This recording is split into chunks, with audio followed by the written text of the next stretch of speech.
Hard water and soft water. Book निकालो, निकाल के रखो। देखो उसमें टॉपिक है दिया हुआ, hard water and soft water. Soft water, कठोर जल और मृदु जल।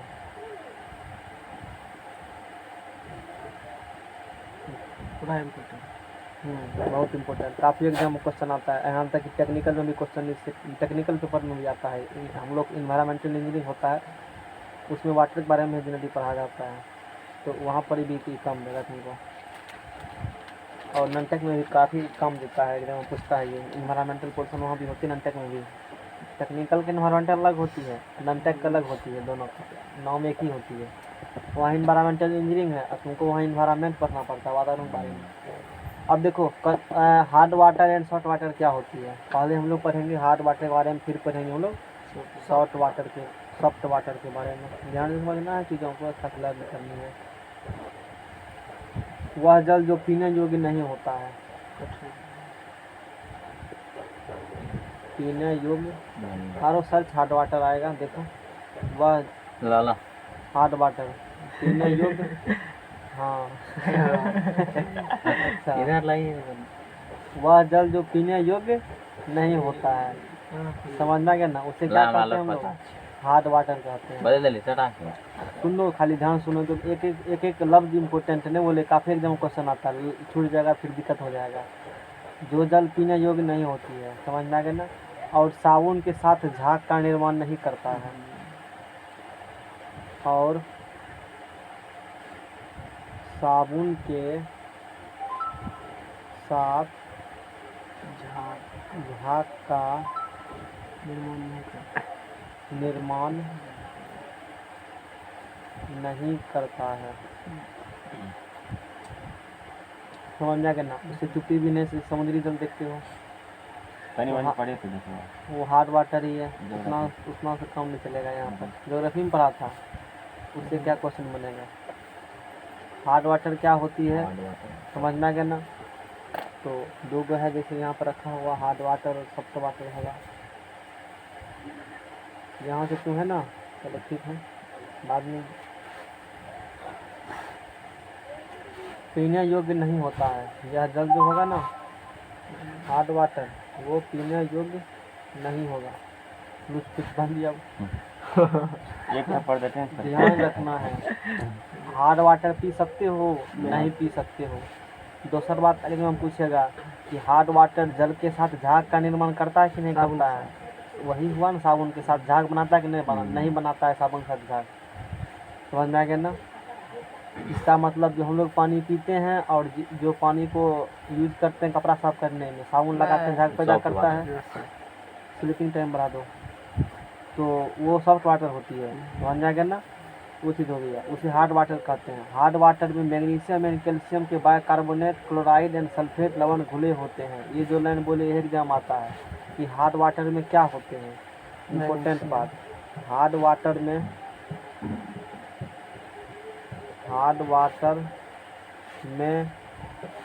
क्या होते हैं, हार्ड वाटर में magnesium, calcium, magnesium and calcium के बाइकार्बोनेट, मैग्नीशियम और कैल्शियम के बाइकार्बोनेट, या उसका क्लोराइड हो सकता है। उसका क्या हो सकता है, मैग्नीशियम कैल्शियम क्लोराइड होता है ना, magnesium bicarbonate, calcium bicarbonate, magnesium chloride या कैल्शियम क्लोराइड। मैग्नीशियम या हार्ड वाटर में क्या होते हैं, इंपॉर्टेंट लाइन, ये भी जितना लाइन बोलेंगे एक बात इंपॉर्टेंट कम लिखेंगे, सब रट लेना पकड़ करके। इसमें तो ये समझने वाला कुछ है नहीं, इन्फॉर्मेशन है, खूब एग्जाम में देता है क्वेश्चन, सब एग्जाम में पूछता है। अब बहुत इंपॉर्टेंट टॉपिक ये hard water and soft water. तो हार्ड वाटर में मैग्नीशियम एंड कैल्शियम के बाइकार्बोनेट, क्लोराइड और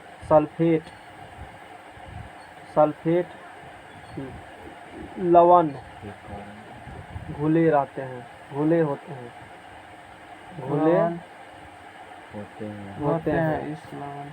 क्या होते हैं, घुले होते हैं। इस लवण के कारण ही जल क्या होता है, कठोर होता है। कठोर होता है। तो हार्ड वाटर के कठोरता का कारण समझ में आ गया ना। Yes. उसमें मैग्नीशियम एंड कैल्शियम के कैल्शियम या के- तो बाइकार्बोनेट रहेंगे, या या क्लोराइड बोलना रहता नहीं है। है, या मैग्नीशियम और कैल्शियम के क्लोराइड रहेंगे, या मैग्नीशियम और कैल्शियम सल्फेट रहेंगे। तो ये सब घुले होते हैं हार्ड वाटर में, जिसके कारण वो क्या होते हैं, कठोर होते हैं। इसीलिए उसे हार्ड वाटर हम लोग या कठोर जल के नाम से जानते हैं। अब ये हार्ड वाटर दो प्रकार की होती है, एक होती है टेम्पोररी हार्डनेस, एक होती है परमानेंट हार्डनेस। ये क्या होती है, टेम्पोररी हार्डनेस, एक होती है परमानेंट हार्डनेस। हम लोग दोनों को पढ़ेंगे। टेम्पोररी हार्डनेस उसे क्या कहती है, फिर परमानेंट क्या होती है। तो पहला जान लो टेम्पोररी हार्डनेस। तो जैसे यहाँ कुछ एक पीक है, हार्ड भी है, सॉफ्ट, देख सकते हो। ये हार्ड है, ये सॉफ्ट है। दोनों का कलर भी देखो, कुछ मतलब थोड़ा सा अंतर बुझाता होगा, नहीं बुझाता है, नहीं। ये इधर हार्ड है, इधर क्या है, सॉफ्ट है।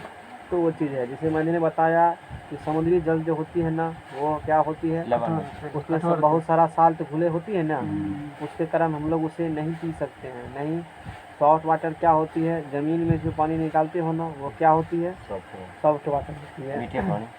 मीठे पानी से खाते हैं, चीनी मिला लो उसमें, निकाल के बेचना दुकान में है ना, फ्री में बिकेगा चीनी।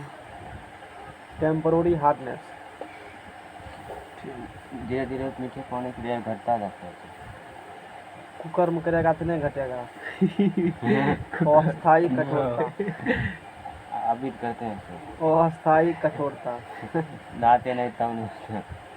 वो अलग बात है।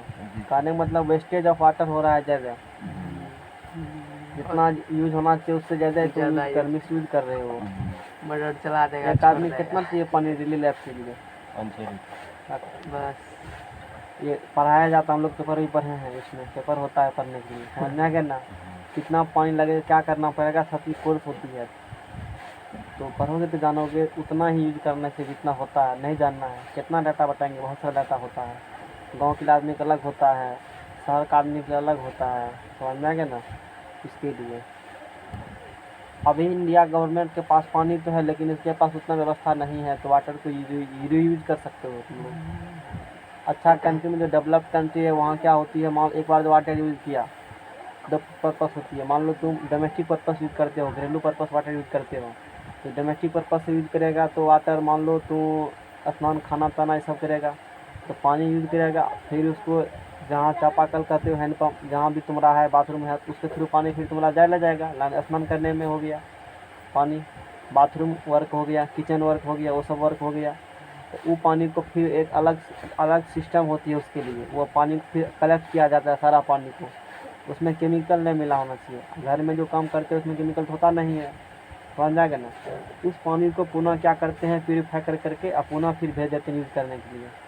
यदि थोड़ा सा गड़बड़ पानी है, उतना अच्छा नहीं है, तो उस पानी का पीने के लिए यूज नहीं कर सकते हो, लेकिन नहाने के लिए, कपड़ा धोने के लिए यूज़ कर सकते हो पानी का, समझ में आ गया ना। उस प्यूरीफाई वाटर को, या नहीं तो गाड़ी वाड़ी धोने के लिए उसमें यूज कर सकते हो, रोड को धोने के लिए यूज कर सकते हो। यूज तो होगा ना कहीं ना कहीं पानी का। जिससे कौन ऐसा राज्य में है बारिश पड़ता है पानी सब अति करता है। वो तो ठीक है ना, ठीक है। मेघालय के बारे में बात करें, दिल्ली में वर्षा पड़ता है, वो तो ढेर ही रहता है। बारिश पड़ता है तो क्या करता है, पानी सब अति करता है, कौन सी करता है, मतलब जो कलेक्ट कर लेता है। ऐसा एक नहीं, बहुत सारा है, बहुत सारा कंट्री भी ऐसा है, समझ में आ गया ना। सऊदी अरब में तो एक भी नदी नहीं है। पढ़ो के टेक्निकल पे पढ़ जाओ, इंटरेस्ट है तो सब में जानना। नहीं तो आओ गांधी जी लिख के पढ़ाते हैं, नहीं है तो ये सिलेबस में। गांधी अरे मेहनत लगता है ना पढ़ाने में, टेक्निकल पेपर सब चीज़ पढ़ा देंगे। इन्वायरमेंटल इंजीनियरिंग इसको कहा जाता है, और इरिगेशन इंजीनियरिंग हाइड्रोलॉजी में ही है। कितना बारिश पड़ा वो पता कर लेगा तू। जी सर। इस गांव में आदमी कितना है ना, वो कंपनी वाला कहता है, जो हम बिना करके बता सकते हैं कि इस गांव का आदमी कितना पानी चाहिए यूज करने के लिए डेली। एक बात बता सकते हैं। चलो अगर हम लोग बात करते हैं टेम्पोररी हार्डनेस, अस्थायी कठोरता। नहीं, आने वाले समय में इसका जनरेशन बढ़ेगा ना, तो इस प्रकार डिजाइन कर देंगे पाइप का डायमीटर को, जो है ना, उतना आने वाले 20-30 साल के लिए ही तुमको ज़रूरत नहीं पड़ेगा अलग से पंप सेट करवाने का, उसी में हो जाएगा काम। उस प्रकार डिजाइन किया जाता है। जो भी इंजीनियर अभी पानी बिछा रहा है, करवा रहा है ना, तो वो आने वाले 20 समय के लिए कम से कम हम लोग काम करते हैं। 20 साल के लिए, कि इस एरिया का पॉपुलेशन कितना % बढ़ेगा, और डिक्रीज होगा, लेकिन इंक्रीज ज़्यादा करेगा, डिक्रीज कम करेगा। तो उस अनुसार उसका डिज़ाइन किया जाता है, समझ जाएगा ना। और वो पानी जो सप्लाई करके भेजेगा वो सिविल वाला ही होगा, समझ जाएंगे ना? इंजीनियर का हाँ, वो उसी का काम है। सब सेटिंग करेगा इंजीनियर ये। हाँ, तो अस्थायी कठोरता सारा उसका वाटर क्वालिटी पैरामीटर होता है चेक करने का कि वाटर में कितना कितना परसेंट कौन कौन होना चाहिए। जैसे तुम देखते हो ना कि हवा में नाइट्रोजन, ऑक्सीजन, कार्बन डाइऑक्साइड सब अदर गैस होती है, उसी प्रकार से पानी में परसेंटेज है कि पानी में भी इस सोडियम कितना होगा, ये कितना सबका परसेंटेज है, समझ जाएगा ना? पीपीएम में नापा जाता है कितना पार्ट मिले में, उसमें सस्पेंडेड सॉलिड घुला हो, उसके अनुसार हम लोग काम करेंगे। चलो 15 लाख रुपया आया है एक जैसे बार। ज्ञान मत लो। टेम्प्रोरी हार्डनेस, गांधी जी की बात है। शांत रहो। टेम्प्रोरी हार्डनेस, अब देखो वाटर का बात है, थोड़ा जानकारी हम लोग दे दीजिए। टेम्प्रोरी हार्डनेस अस्थायी कठोरता क्या होती है? अब मान लो स्पष्ट है टेम्प्रोरी हार्डनेस, यानी कि हार्डनेस इसका दूर हो सकता है तभी टेम्प्रोरी कहा गया है। नहीं तो जब जल की कठोरता जब जल की कठोरता कठोरता कैल्शियम और मैग्नीशियम के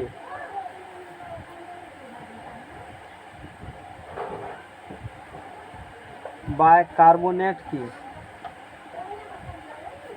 उपस्थिति के कारण होती है, तो उसे कौन कठोरता करते हैं?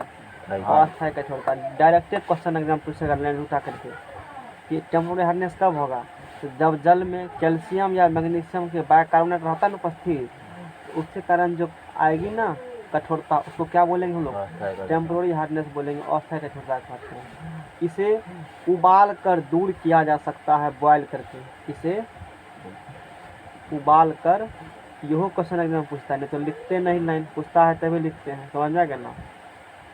पूछेगा कि टेम्पोररी हार्डनेस कैसे दूर किया जा सकता है? उबाल करके, नहीं बॉयल कर करके उसको तो दूर कर सकते हो। नहीं, जल को उबालने पर उसमें उपस्थित मैग्नीशियम और कैल्शियम बाइकार्बोनेट का लवण जो होगा वो क्या होगा? विघटित होकर के कार्बोनेट लवण में परिवर्तित हो जाते हैं। कैल्शियम या मैग्नीशियम का बाइकार्बोनेट लवण है, उबालने पर, गर्म करने पर वो क्या होते हैं? विघटित होकर के कार्बोनेट लवण में ब्रेक हो जाते हैं। समझ में आ गया ना? है ना? जो ठोस के रूप में अवक्षेपित होते हैं, जो सॉलिड के रूप में क्या होगा? अलग हो जाएगा। अवक्षेप मिलता है, मतलब प्रिसिपिटेट मिलती है। इस अवक्षेप को हटाने पर जल की अस्थायी कठोरता दूर हो जाती है और जल पीने योग्य हो जाता है। आशा है समझ में आ गया होगा। नहीं, क्योंकि टेम्पोररी हार्डनेस ऑफ वाटर जो है इसे अस्थायी कठोरता कहते हैं हिंदी में। और ये क्यों होती है टेम्पोररी हार्डनेस? तो कैल्शियम या मैग्नीशियम के बाइकार्बोनेट उपस्थिति कारण अस्थायी कठोरता होते हैं। इसको हम लोग उबाल करके दूर कर सकते हैं। जब इसको उबालेंगे, पानी को गर्म करेंगे, तो कैल्शियम और मैग्नीशियम के जो बाइकार्बोनेट होंगे वो कार्बोनेट साल्ट में क्या होते हैं? विघटित हो जाते हैं, डिकम्पोजिशन उसका हो जाता है, और वो सॉलिड के रूप में, ठोस के रूप में अवक्षेप प्राप्त होती है, जिसे हम लोग हटा देते हैं। उसे दूर कर करके जल की अस्थायी कठोरता दूर हो जाती है और वो जल पीने योग्य हो जाते हैं। ठीक है ना? जैसे देखो हम लोग रिएक्शन बात करेंगे, MgSCO3 ये हो गया मैग्नीशियम, ये बाइकार्बोनेट का सूत्र ये होती है। और चूंकि इसका दो होती, इसका एक होता है, तो दो इधर इस प्रकार से हुई, इसका दो इधर, इसका एक इधर, तो मैग्नीशियम बाइकार्बोनेट MgSCO3 होल 2 होगा यहाँ पर। इसको क्या करना है हमको बताओ? इसको हमको क्या करना है? हीट करना है, इसको गर्म करना है। इसको जब गर्म करेगा तो क्या बनेगा? ठोस अवक्षेप बनेगा, सॉलिड प्रिसिपिटेट बनती है। क्या? मैग्नीशियम बाइकार्बोनेट है, तो ये छूटेगा कार्बोनेट लवण में, ये अपने कार्बोनेट साल्ट में ब्रेक होंगे। तो कार्बोनेट साल्ट में ब्रेक होंगे तो कार्बोनेट मैग्नीशियम बाइकार्बोनेट का कार्बोनेट साल्ट हो जाएगा MgCO3। कैल्शियम मैग्नीशियम कार्बोनेट ही होगा ना, बाइकार्बोनेट होगा तो कार्बोनेट निकल गया सीधे सीधी। और उसके बाद ये अवक्षेप तीर निशान देते हैं, इसका मतलब रिएक्शन से बाहर में से निकाल देते हैं, तीर निशान दिखा जाता है। जो उड़ेगा ना उसको हम लोग ऊपर दिखाते हैं, तीर गैस है, उड़ गया वो। इसी मैट्रिक में ही सब चीज डिस्कस करता है। और उसके बाद तो जल तो मिलेगा ही, जल तो होगा ही ना। और कार्बन डाइऑक्साइड गैस भी क्या होते हैं? उड़ जाते हैं, गैस उड़ेंगे ही ना, उड़न परी, उड़न खटोला। और यदि ये तो मैग्नीशियम था, उसमें कैल्शियम के बाइकार्बोनेट भी होंगे, तो CaHCO3 होल 2, इसे भी क्या करेंगे हम लोग? हीट। वो तो दोनों साथ ही होता है, ऐसा थोड़े है कि मैग्नीशियम बाइकार्बोनेट को दूर करने के लिए अलग हीट कर दी, इसको एक ही बात होता है ना, वो दोनों एक साथ ही चलती है। तो हम लोग को समझने के अलग अलग हम लोग उस चीज़ को दिखा देते हैं। समझ में आ गया ना? हाँ, यहाँ बन जाएगा CO3 निकल गया प्रिसिपिटेट फॉर्म में, प्लस H2O और CO2 गैस बनकर क्या होगा? यहाँ से उड़ गया। तो इस प्रकार से हम लोग जल की अस्थायी कठोरता क्या करते हैं, दूर कर देते हैं। बाइकार्बोनेट को हाइड्रोजन कार्बोनेट भी कहते हैं, जो तुम्हारे एनसीईआरटी में लिखा हुआ है, ये चीज पता होगा पहले से तुमको। बाइकार्बोनेट हाइड्रोजन कार्बोनेट की होती है। तो आशा है कि ये समझ में आ गया। और ये जो हम लोग अभी तरीका पढ़े, ये उबाल करके हम लोग पढ़े कि ये कैसे उबाल करके दूर किया जाता है, नहीं।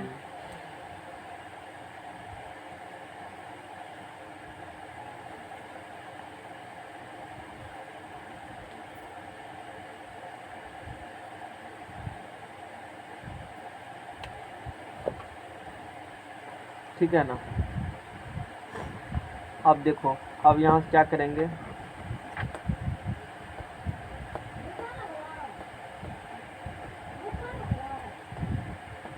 देखो एक प्रोसेस और है। ये जो प्रोसेस पढ़ा ये था उबालना, जो तुम्हारे एनसीईआरटी में according to NCERT temporary hardness को दूर करने के लिए। दूसरा मेथड है इसको दूर करने के लिए क्लार्क विधि।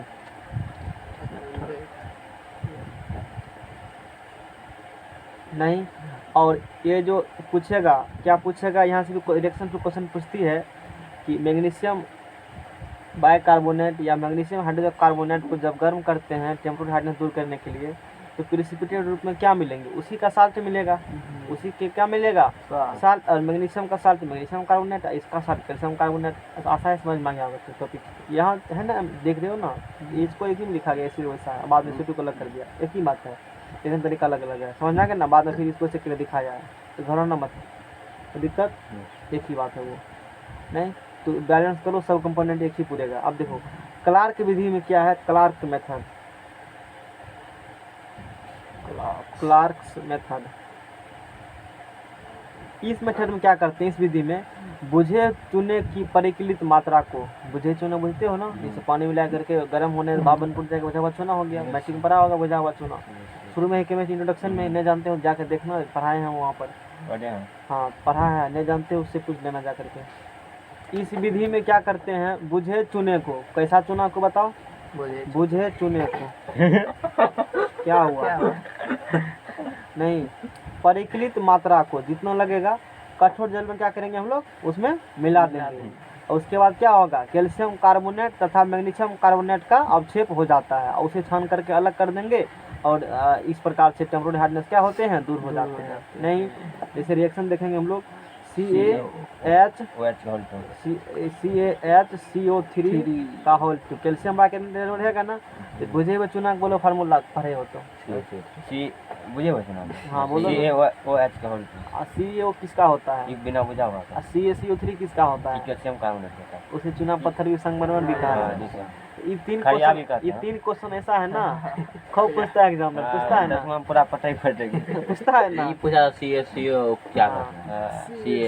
अब बुझा हुआ चूना कैसे मिलता है, कैसे प्राप्त होता है, बुझा हुआ चूना कैसे मिलेगा, सर नानेंगे बिना बुझा हुआ चूना, बिना बुझा हुआ चूना फार्मूला बोलो, बोले सर क्या बोला, CaOH का होल 2, ये तो बुझा हुआ चूना फार्मूला हो गया। CaO है, बिना बुझा हुआ CaO, सही बोला, ये समझ में आ गया। अरे 10वां का बुक उल्टाना में शुरू में तो दिया है, सब बच्चे क्लास में पढ़ाए थे। ये ध्यान सब रखना है, सब जितना चीज़ हम कह रहे हैं ना पूछेगा, उसको बढ़िया से पढ़ लेना बाद में भी, अभी तो पढ़ना ही है। ये को काम वाला बात है, फालतू वाला बात नहीं कहते हैं पढ़ने की, तो कहते हैं छोड़िए दो उसको, टेंशन मत लो, याद करना है उसी को जो एग्जाम आता है, फालतू मत करो याद, सीधी सीधी बात है। तो ऐसा करेगा तभी तुम्हारा मतलब हो सकता है सिलेक्शन दबा मिलेगा, नहीं तो नहीं मिलेगा, दबा नहीं मिलेगा, नहीं तो नॉलेज होगा, टीचर बनेगा। तो कैल्शियम बाइकार्बोनेट जो रहेगा उसमें बुझा हुआ चूना मिलाएगा, CaOH क्या मिलाएगा, यहाँ से होल 2 ऐड करोगे तो इसका कार्बोनेट मिल जाएगा, कैल्शियम कार्बोनेट। CaCO3 मिल गया, यहाँ से क्या मिल गया, CO3 अवक्षेप रूप में निकाल दो बाहर, और क्या बन जाएगा, यहाँ से पानी यहाँ निकलेगा, नहीं। बैलेंस रिएक्शन कर लेना है। यहाँ हम लोग क्या लगा देंगे, 2, यहाँ क्या लगा देंगे, 2 पहले लगा दिए, चलो ठीक है। नेक्स्ट पेज लाओ, या मैग्नीशियम बाइकार्बोनेट रहेगा या मैग्नीशियम हाइड्रोजन कार्बोनेट रहेगा, तो उसके लिए हम लोग क्या करेंगे, जल्दी लाओ। फॉर्मूला खूब पूछता है ना सर, वो हो गया प्लास्टर ऑफ पेरिस हो गया, आएगा वो टॉपिक भी आएगा, तुम लोग को पढ़ने की टेंशन नहीं लेना है।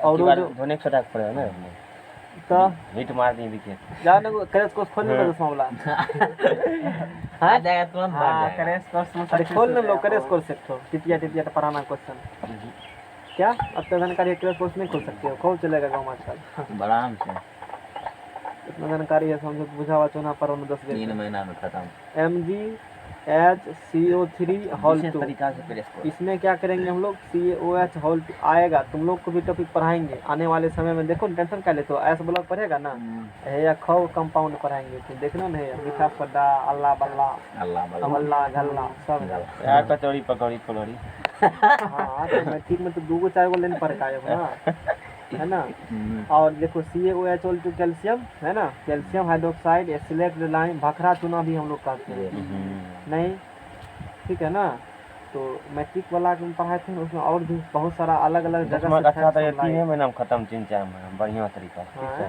हाँ एक तो साल कम तक तुमके लेक्चर जाता है नहीं जाएगा 300 टका महीना देता है तो मास्टर उतना बार खेती उतना टका मास्टर कहेगा तो 3 ठीक है रहो इस बार वो बोलता है कि ऐसे हाँ। ऐसे बोलेंगे तो 10 बार पढ़ने के लिए ना वैसे बोलेंगे तो 20 बार पढ़ने के लिए उसको तो दे दे उसमें benefit और है।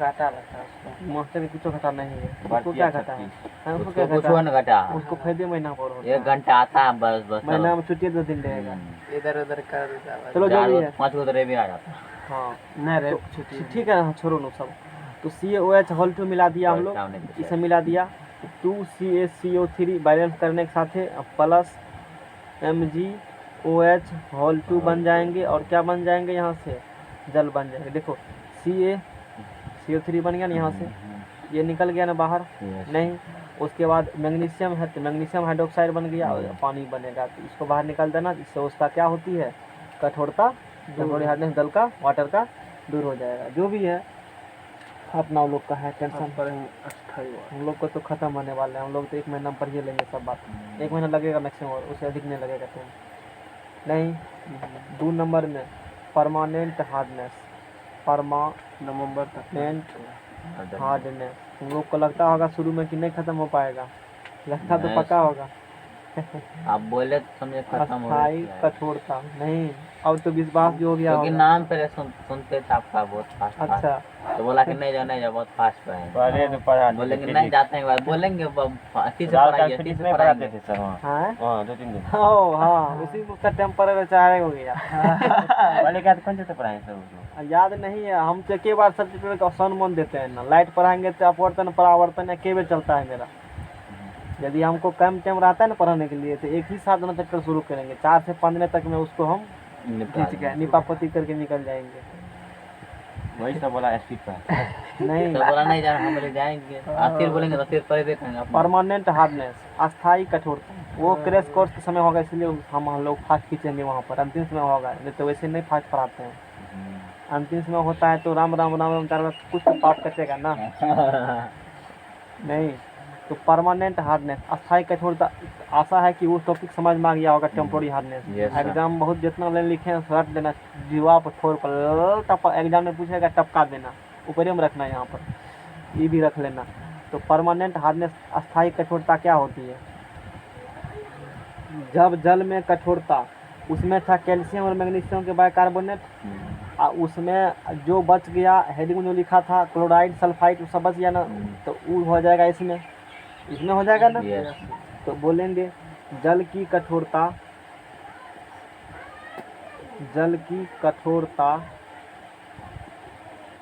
कैल्शियम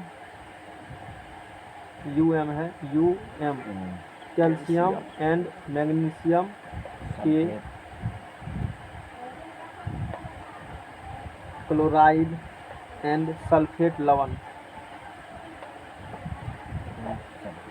लवण मतलब साल्ट नहीं की उपस्थिति के कारण होती है यह लाइन इम्पोर्टेंट है इसीलिए लिखते नहीं पूछेगा कि परमानेंट हार्डनेस किसी कारण होती है वाटर में तो बोलेंगे कैल्शियम एंड मैग्नीशियम क्या तो क्लोराइड रहेगा या उसका सल्फेट रहेगा उसी का साल्ट रहेगा ना उपस्थित तब जल का जो कठोरता होती है उसे हम लोग परमानेंट हार्डनेस कहते हैं और इसे उबाल कर दूर नहीं किया जा सकता समझ में आ गया ना इसे उबाल कर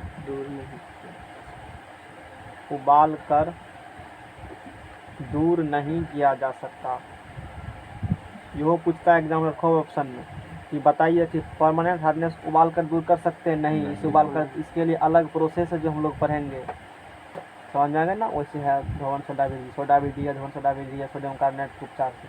देखो हाँ, ये बात हम लोग पढ़ लिए। इसे इस कठोरता को उबाल कर दूरने की शक्ति है, तो कैसे दूर करेंगे? इस कठोरता को रासायनिक विधि द्वारा, केमिकल प्रोसेस द्वारा दूर किया जाता है। नहीं, और इसमें सबसे महत्वपूर्ण विधि है सोडा विधि, हवन सोडा। हम लोग वही तो पढ़ेंगे। केलोगन भी है, वो नहीं ज़रूरी है, केलोगन मेथड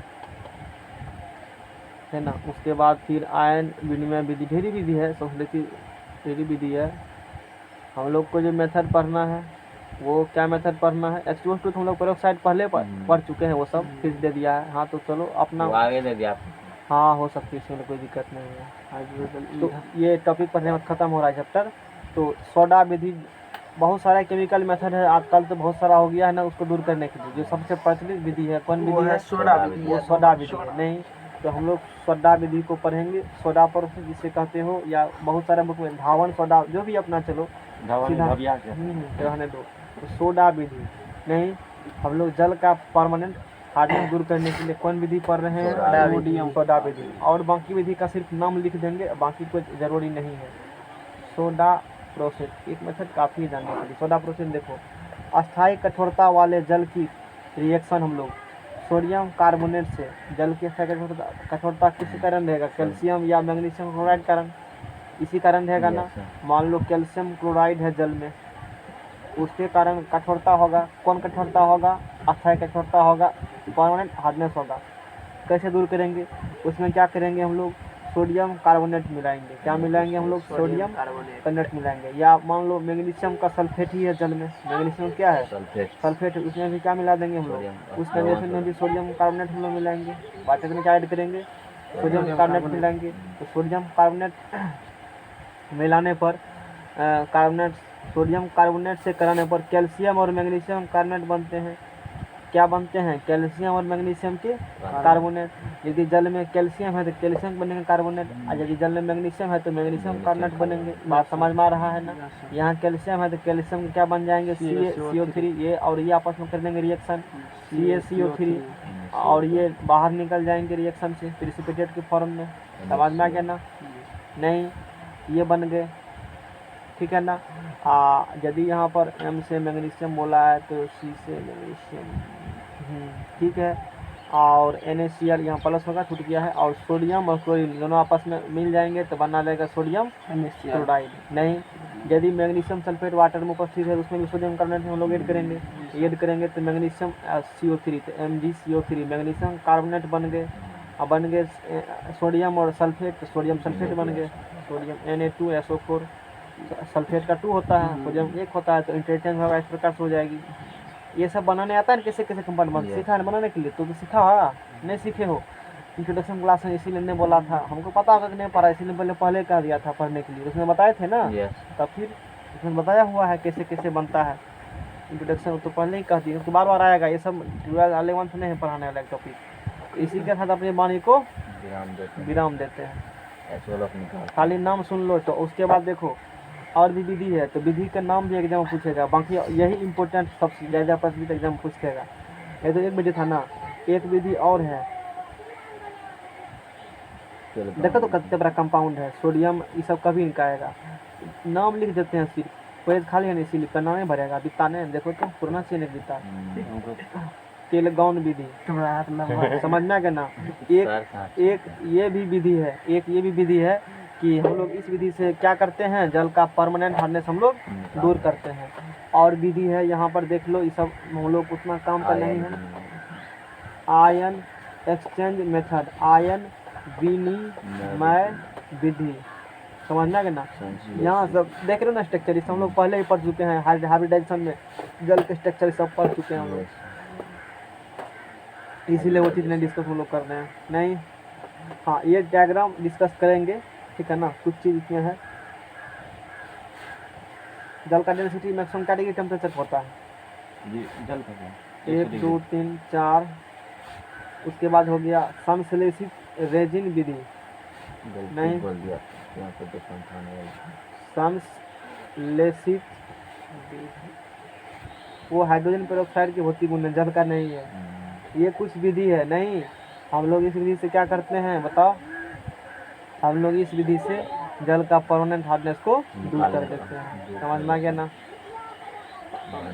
कुछ भी काम करने भारी जल्दी सब हम लोग तो पहले से पढ़ चुके हैं हाइड्रोजन ग्रुप में। चलो इस चैप्टर को हम लोग क्या करते हैं अब इन करेंगे। इसी के साथ विराम करते हैं। अरे क्या भी चैप्टर दिया है पढ़ने के लिए, 16 चैप्टर है क्या? इसमें भी 8 होगा। तो हाँ ना, 10 गो 9 गो तो कहाँ है चैप्टर, 10वां पढ़ेगा ना, 1 2 3 4, हाँ बस 4 चैप्टर बचा है तुम्हारा। ये तो नहीं है ना, वो तो वैसे पर्यावरण हाँ वो तो नहीं है पढ़ाते हैं। हाँ हाइड्रोकार्बन तो हाइड्रोकार्बन 1 2 3 क्या बचा है चैप्टर मात्र है 4 4 को। इसमें 2 ठो तो ये दिन में लगता है दो- फिजिक्स चार से दिन पहले में केमिस्ट्री हो जाएगा तो फिर शाम में फिजिक्स पढ़ेंगे हम लोग, 2 टाइम कर देंगे। अब एगो थोड़ा ही कार्बनिक भी थोड़ा देगा ठीक है। आराम बुझा रहा है ना? अरे आराम बुझा रहा है, बोल कोई दिक्कत नहीं है तो पेज अगला बढ़ाओ। दूसरा वीडियो बना